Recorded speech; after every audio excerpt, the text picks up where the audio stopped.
you're running a recruitment business and you're making somewhere between 200K a year and 10 million a year, then the idea of selling your recruitment business might have at some point cropped into your mind, or you might even have this as a goal to do at some point in the future. But not all sellers of recruitment companies or those looking to exit a recruitment company are the same, because you could be doing it for different reasons. I've seen people do it because they were getting a divorce. I've seen people do it because they're fed up of the business. I've seen people do it because they wanted to close it down and they just happened to come across somebody who was interested in taking their data.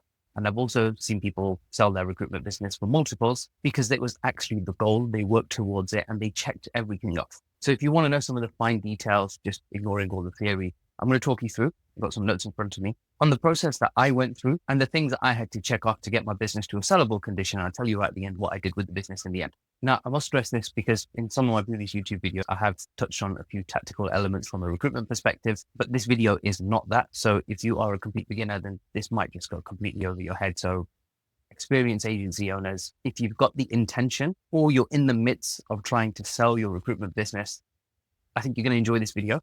So just stick with me while I explain everything. And from the conversations that I've had and the people that I've met who are going through this process, what I found is that the decision to sell or at least complete on an exit deal is either rushed, unstructured, or gives you a valuation where the business is actually undervalued. It boils down to a handful of things: the confidence that the buyer has in future cash flow, the dependency that the business has on the actual founder, or because there's an over concentration of one particular type of client. That means that you might have 2, 3, even 5 clients that account for 80 to 90% of your revenue and profits. And if they go, then the business doesn't really have much value. The interesting bit is that a lot of recruitment companies operate like this. And that's because people who actually buy businesses, they don't just buy it because they like the founder and they get on with you or they feel sorry for you given your circumstances. They only care about one thing, and that is how predictable is the business when you leave. If I kick you out of your business, what happens to the rest of it? And depending on when this video is released, and if you follow me on some of my other socials, you're going to know that when this video is released, I might have either completed or be at the end of a 6-week long trip traveling to 6 different destinations with my wife and kids, and the business will continue. So the notes that I'm just going over, they actually come from 2 different processes that I went through. And one of them is actually worth doing. Number 1 is speaking to somebody who's in the private equity space, who I actually consider a mentor now as well. And the other is going through the process of attempting to get a loan against the business. Obviously, for religious reasons, I'm not going to do that because that would completely go against my principles from a religious perspective. But I know there's people who get loans against their business and then they go and put it into properties and then use that to pay off the loan and they make a lot of money, but it's just not a route that I had to explore because I have some principles that I live and die by. That's just not an option for me. So go back to the topic. Considering those 2 avenues that you can go down to at least get a valuation on your business, I'm going to talk you through on what you need to do, because when it comes to the sale, the exit of your recruitment business, the timing in which it happens, certainly when it gets towards the end of the deal, it can happen quite quickly. And if you don't have some of these things checked off and in place, then it just puts you in a worse situation. So the first one is actually valuing your own business. Now, you have to ask yourself the question, is your business actually worth owning? And only you can answer that question, because if you're the owner, the founder of the business, and for you, it's stressful, it's time draining, your employees give you grief, it gives you headache. Then for the buyer, you're not only passing on the potential of the assets and the revenue that's in the business, you're also passing on the headache and the grief that you have within the business. So when people are always looking at, oh, I want to sell my business, or is it worth owning, or is it worth selling? Like, it's not just the cash that anybody is interested in. It's like, what's the stress and the headache that comes with owning this particular business? And a buyer is looking at all of these things. You just might not pay attention to it while you're going through the process. But from a buyer's perspective, they're looking at all of these things. Like, if I take on this project, is this going to be an absolute nightmare? And is it going to be a disaster if that person leaves? And this is separate to things like your branding, your repeat business from your clients, how much your clients love working with you, the relationship that you had, how long you've had relationships with them. That's a separate issue. It is part of the equation and it's part of making a business which is really valuable and sellable, but it's not the be all and end all. That's one part, as in the cash in the business, the cash flow, the profit in the business is one part of the equation. And it may well be making you a lot of money, but what happens when somebody else takes it over? It might make them the same amount of money, if not a little bit more, because now you're out of the business and we don't have to pay you a salary. But what other stresses, worries, problems does this business adopt as part of this buying process? And that brings me on to the next thing, which I kind of touched on, but is worth mentioning and going into a little bit more detail, is how do your clients actually come to you? Like your new clients, eventually the clients that you have, they have a lifetime expectancy, and obviously none of them close down, but in some markets that is the case where sometimes they close down after a period of time, but there's a lifespan for your clients. And on average, you're going to have a total lifetime value for all of your clients. So when you take the average of that, it gives you an indication of what each client is worth. Now, if you take what each client is worth potentially, and you also take a way that you go and collect clients, if that is systemized and it is predictable and somebody else taking over can still continue with that same process, brilliant. Now, there's a lot of things that come into play here. I'm sure you're looking at this as a recruitment business owner thinking, gosh, man, we use referrals, we use LinkedIn Recruiter, we use all this automation stuff, we've got this AI stuff in place, we've got people who are full-time doing this job. And like the way that the clients come to us, it's like, there's no one way, which is, this is the rock solid way. It's like, we do this, we do that, we check this, we check that. You've got a way of getting clients. It needs to be productized. Because if it's not productized and the client can't see it, the buyer can't see it, they don't believe you. They just don't believe you.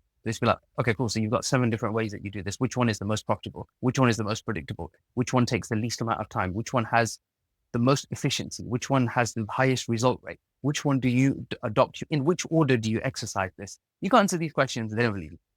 I'm just being real with you because I've been through that process. They just don't take you seriously. They don't believe you because they're thinking, this girl's just making stuff up.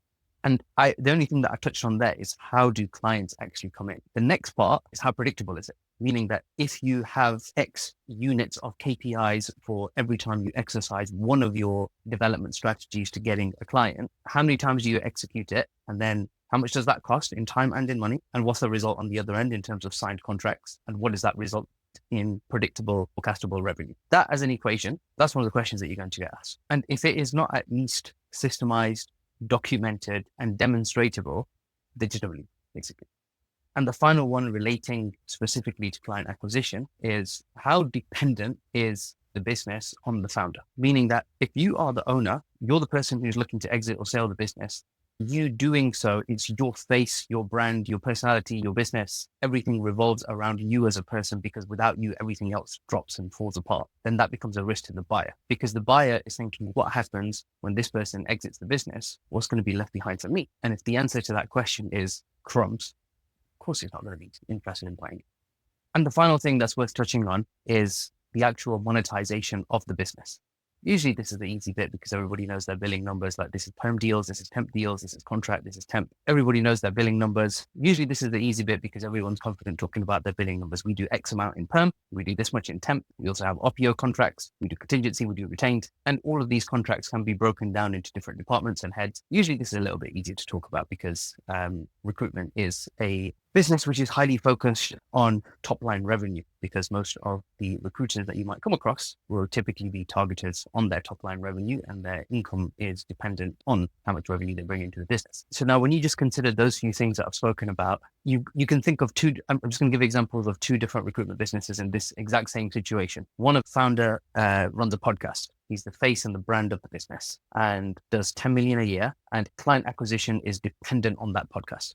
Shut down the podcast, client acquisition stops. Yes, there will be some repeat business from existing clients, but no new clients start to come in. That's one example. That one makes 10 million a year. This one makes 1 million a year.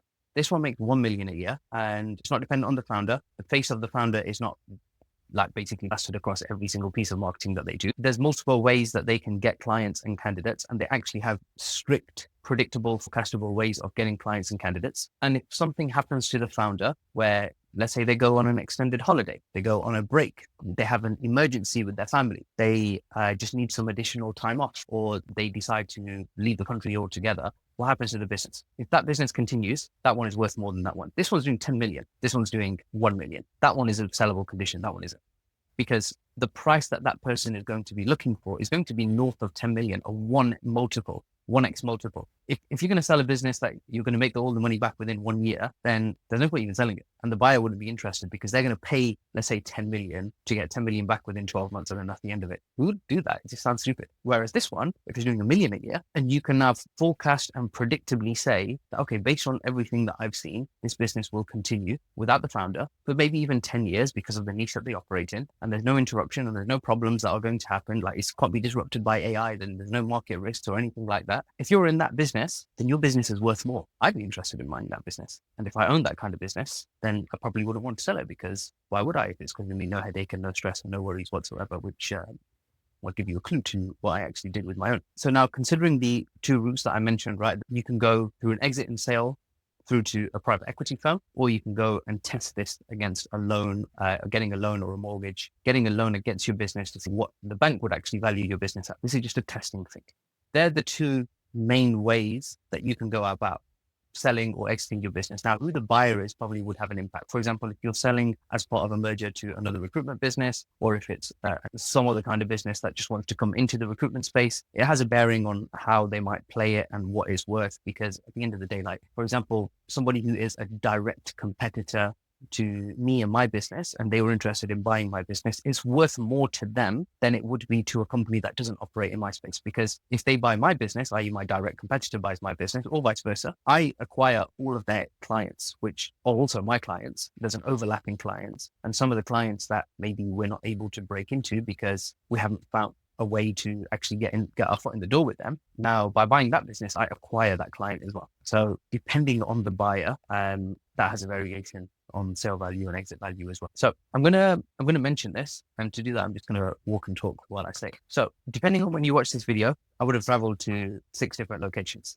So I literally just got confirmation from my assistant. There's a passport still there, who's saying that everything is booked and all in place. So I'm gonna go over some of the finer details as well, some of the things that you might want to check off as you're going through the process. And if you would like my help with this, given that I've been through this journey and process, you are welcome to use the details below. But that aside, this is what we're going to pay attention to. Number one is financial health. And this is probably an obvious one. And it's usually the first thing that most people will talk about, which is EBITDA, or SDE is the usual variations that you might come across. Ultimately, it means profit. How profitable is the business? I've mentioned this in previous videos, and that is that when you're looking at the profit per head in terms of the recruiters that you're working with, the recruiters that you might employ, or even if it's just you at this moment in time, if you're using a ton of AI tools, LinkedIn Recruiter, a load of other stuff, let's just say like your base running costs per employee are 2 to 3K per month,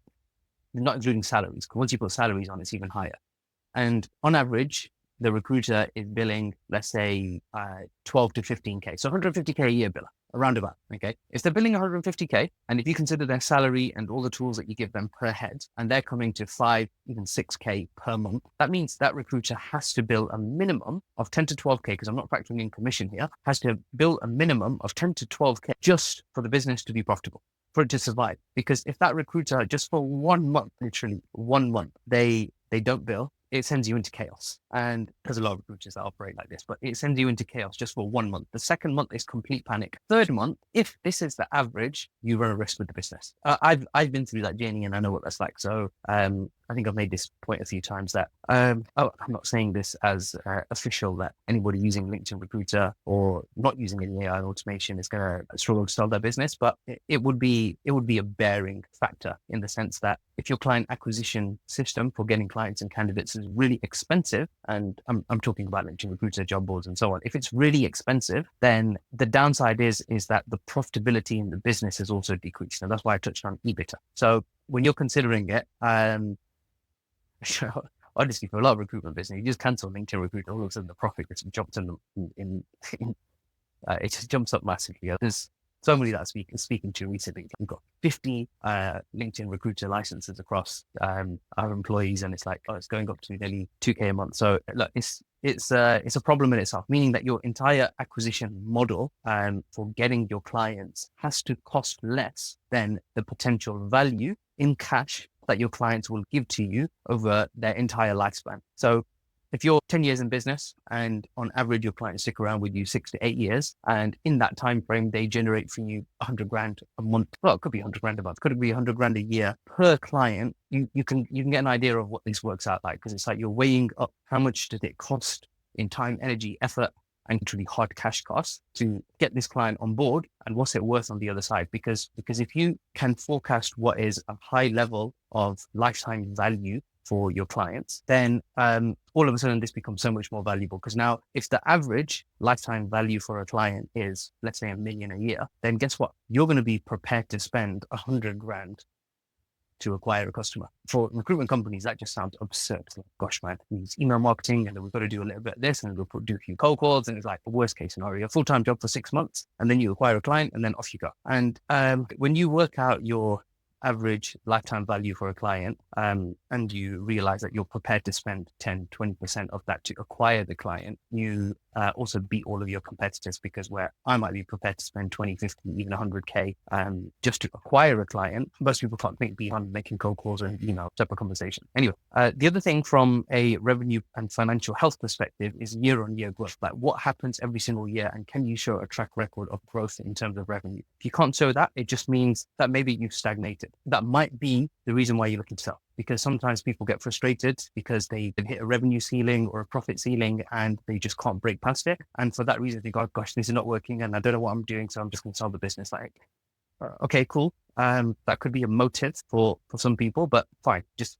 keep that in mind, that one of the things that a buyer is interested in is future revenue potential. And one reason why top line and profit might be stagnant might be because of your own skill set and some of the things that you're lacking. And last but not least, just on financial health, is the concentration of clients. I mentioned this earlier, but there's so many recruitment businesses, especially the smaller ones, they tend to operate where we've got, let's say, 2 to 4 top clients. One of them drops, they lose 80% of. That's nice when you're a solo operator. Obviously, it doesn't shine so well when you're looking for either a sale or an exit of your business. So just keep that all in mind. I'm talking financial health, operations, and revenue. So next part, I'm talking about operational independence. So I mentioned earlier, how involved is the founder in the business? And if you are the owner or the founder of a recruitment business and you feel like you're being pulled from pillar to post, you're being involved in everything, someone calls in sick, you've got to jump in, there's this person doesn't get their job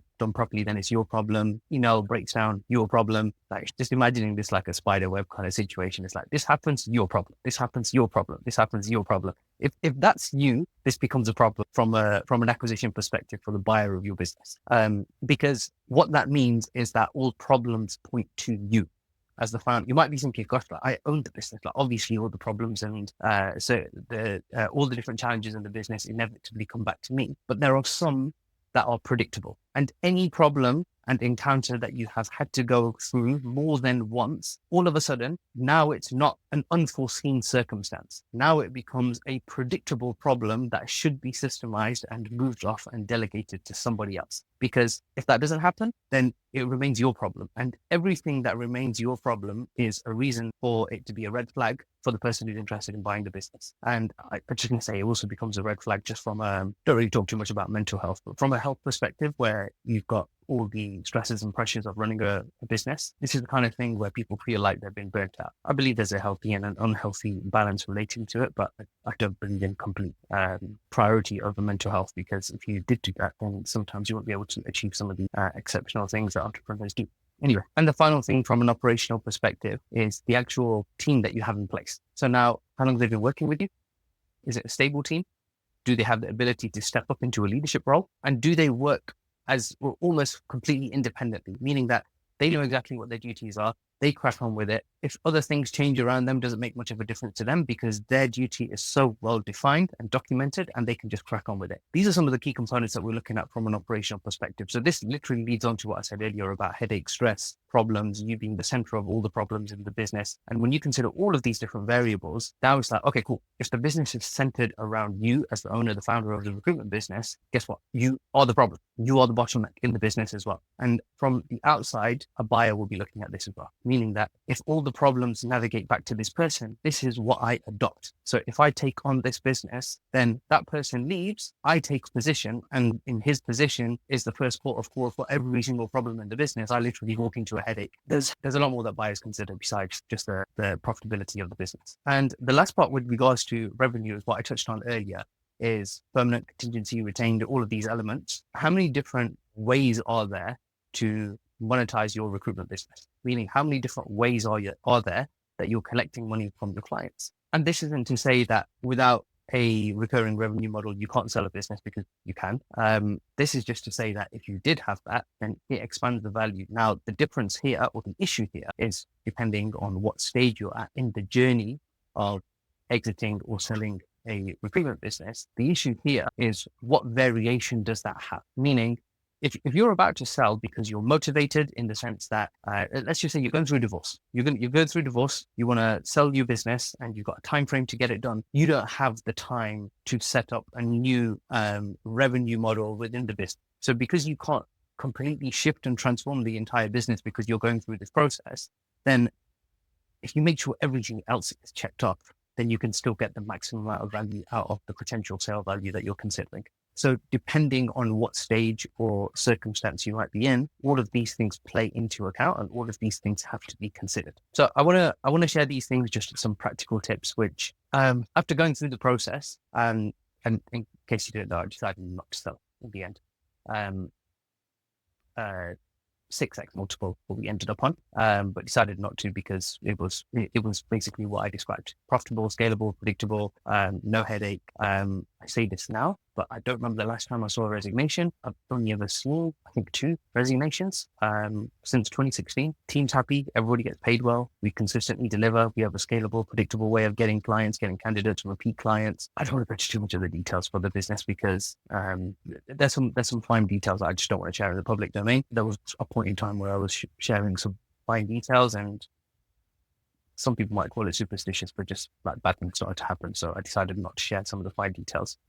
Anyway, I want to give some practical elements for some of the things that you can start implementing pretty much straight away that will help with this process. So it doesn't matter what stage you're at, whether you're looking to sell in 6 months, a year, you've already started the journey, you already started the process, whatever it is. And you're welcome to book in a call so I can talk to you if I can support you with it. But if you, whatever stage you're at, even if you're literally just thinking about it and you're forward planning it, then here's some of the things that would work out really, really well. Specifically to do with how you get clients, how you get candidates, and how you manage the relationships of both.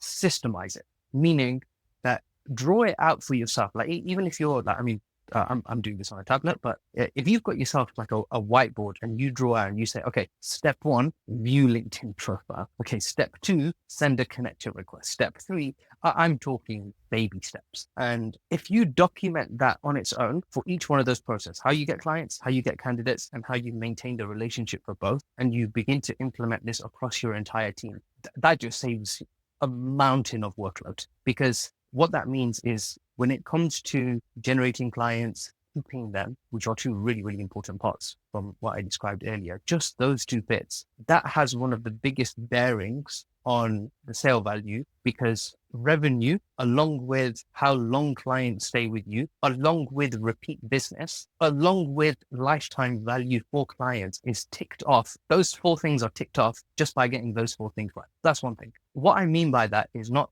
that you start going into different niches or you start going into areas that you have absolutely no knowledge or experience of. What I mean by that is that if you've got your entire business depends on 2, 3, 4, or 5 clients, just get a few more. And that might be because you were one of those early founders and you found success with one particular client and decided, you know what, this one's working well. I'm not going to waste too much time on business development. Let's just fully service deliver into this client and make as much money as possible, which is fantastic. It's, makes a lot of money for a business, especially if you're independent, small operation, billing $1 million a year. Reducing the dependency of your clients just means that if one client were to exit, as in working with you, or close down, God forbid, any of these things happened, then your revenue is not at risk. You might feel like it is if you're in that situation, but your revenue might be at risk. And that's a red flag for a buyer. So now, just by spending some time from a business development perspective so that you have more clients. So if I looked at, for example, your entire revenue as a percentage and I said, okay, cool, you make $1 million a month, okay? And we broke it down into percentages. If there was one client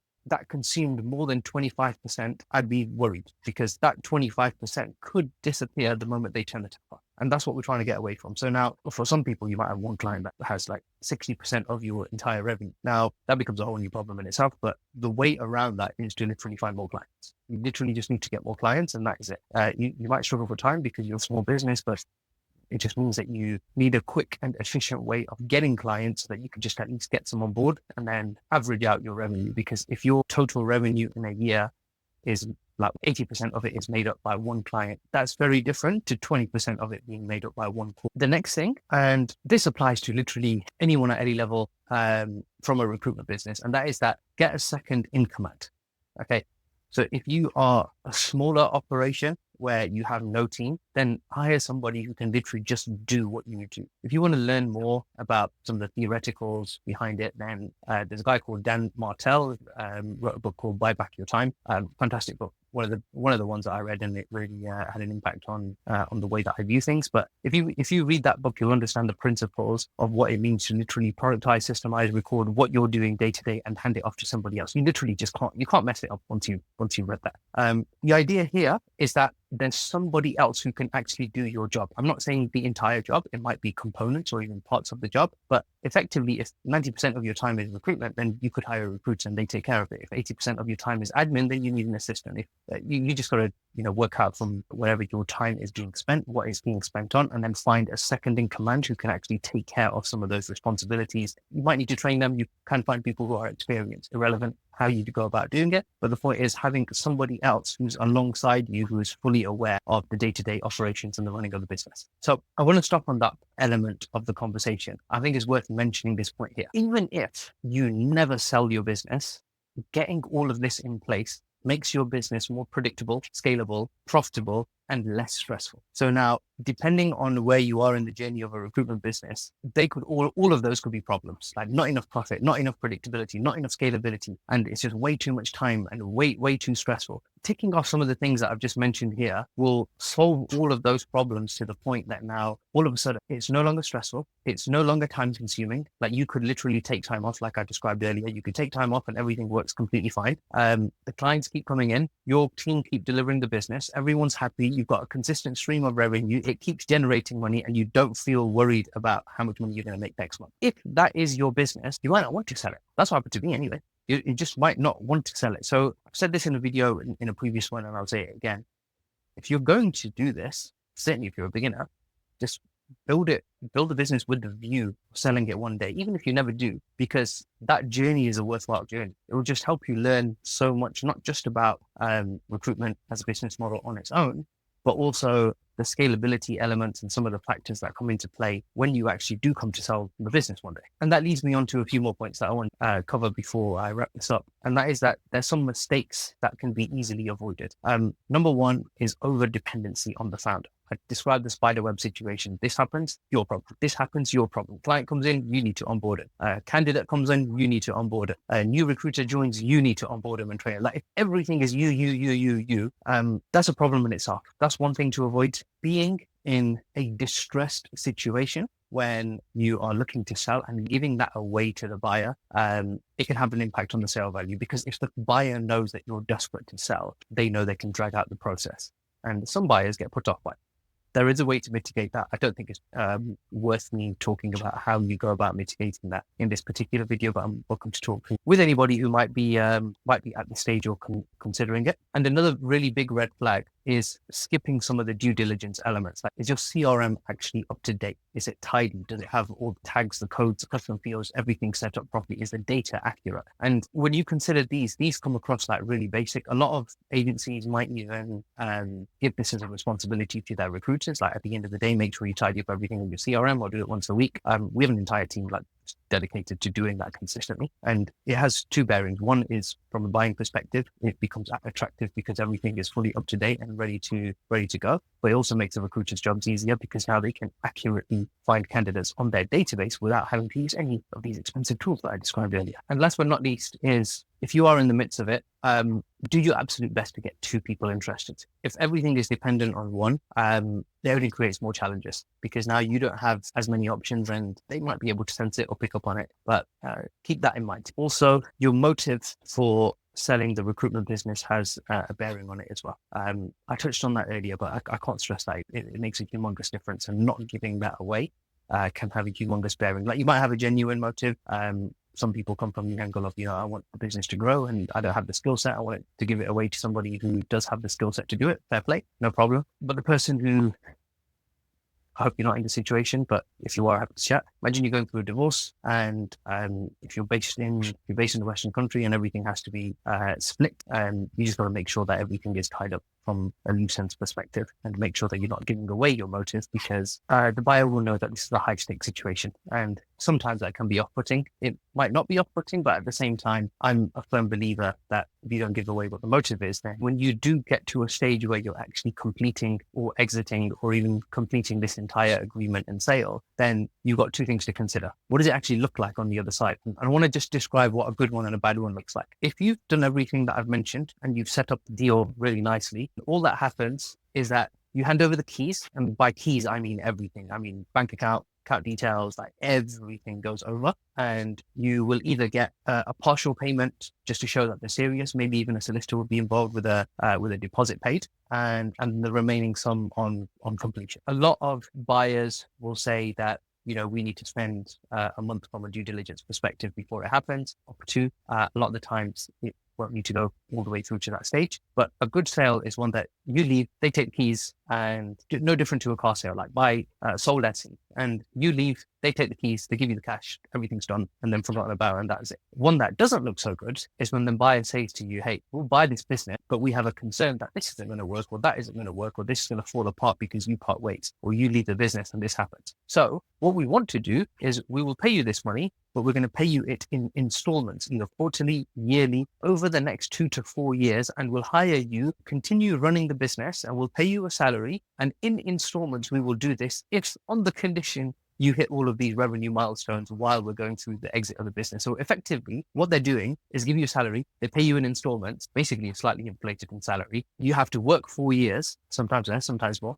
to get to a point where you can now hand off the keys. But in doing so, you've basically taken up a full-time job, maybe even got some sort of stake into it, but you've taken up a full-time job, and the buyer has basically got the best end of the deal because they've had you working in their business that they're buying, and they actually haven't paid the full price for it because they're paying you as a salary. They've actually hired you into their new project. So you never really exited the business. So it's interesting how it can play out. I'm not saying that of those types of deals are malicious or those people have bad intentions. It's just, as a buyer, you have to do your due diligence. And if you are the seller and if you are motivated to sell and you don't check off some of these items that I've mentioned, then it leaves you in a position where you are exposed to what the buyer is interested in. And rightly so. The buyer has their right to do as much in terms of due diligence to make sure that they're going to collect as much revenue and cash. And if they don't feel confident, then they will express that to you and they will explain it to you and they'll say what the deal structure needs to look like. So if you don't get some of the things ticked off, like what I've mentioned throughout this video, then you could end up in that situation. That's probably not what you want. So if you in this frame of mind and you're genuinely serious, or you're even in the middle of the process,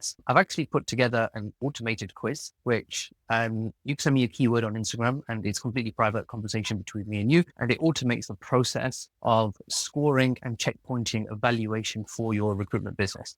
Depending on when you're watching this video, because I just know this is going to stay up for a long time, I might turn it off. So if this video is like 5 years old or 10 years old, I hope it still works, but either way, I might turn it off. But for the time being, I've set that up. It's fully automated. You literally, it gives you a question, you check it off, and there's about 15 or so questions. It's fully automated, just like every time you click this, and then it gives you next one, and it gives you a methodology on how you can estimate what might be evaluation in your recruitment business. So you're welcome to do that. If you are in that process and maybe you've been watching this video or some of my other videos and you feel like, you know what, it might be worth having a conversation, you're welcome to book in. I don't bite, and I will say this at this stage, but if you do select the option, this is what you're interested in. At the moment, the call comes straight to me, basically. It doesn't go to anybody else on my team. So I said this right at the end of the video. Basically, if you're not serious, please don't abuse that, because I will block you and then I'll never do anything else like that again. Okay, so keeping what I mentioned in mind so far, how you value your business is not necessarily how a buyer will value your business.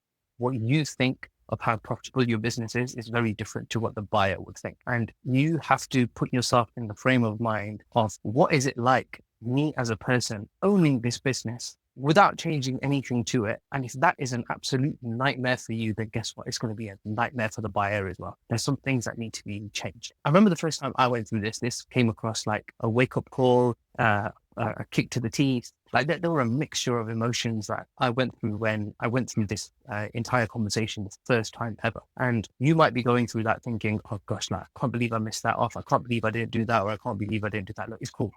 I'm just glad that you watched this video. So slightly different video. compared to some of the ones that I've made from speaking mostly on my YouTube channel. Mostly been speaking from a tactical perspective, but I do believe as businesses evolve, you start off prioritizing tactics. Some people just get stuck there. In fact, this inspires another video. Some people just get stuck there where they're just literally looking at tactics or like, should I get this tool? Should I get that tool? Should I try that tool? And it's just an endless array of tools.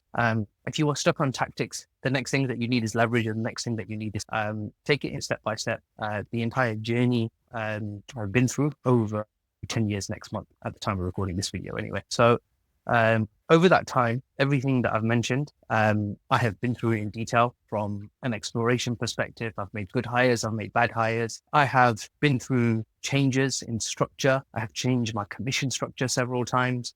We've changed our holiday policy. Like there's enormous amount of things that we have covered just with the team. And depending on the state and stage of your business, everything becomes sensitive and delicate depending on what you're working on. Because if you have a 20 to 30 person team, and now something that I've mentioned here is going to cause problems for you in your business, because if you change it, then it makes the business more saleable. But if you don't change it, it puts people off. And if you do change it, then your team get upset. Whoa, delicate situation to be in. Thankfully, I went through that journey once as well. I just want you to picture the conversations, especially if you're using LinkedIn Recruiter. Just imagine the day that you come into the office and you tell, right, we are not using LinkedIn Recruiter anymore, and we're shutting down either the CRM or basically canceling the tool that you guys are so used to using.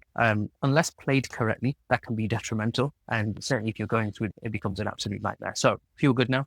So I've been going for nearly half an hour, and I actually enjoyed this video. Let me know what you guys think in the comments, and I look forward to speaking to you all very soon. Take care. Bye-bye.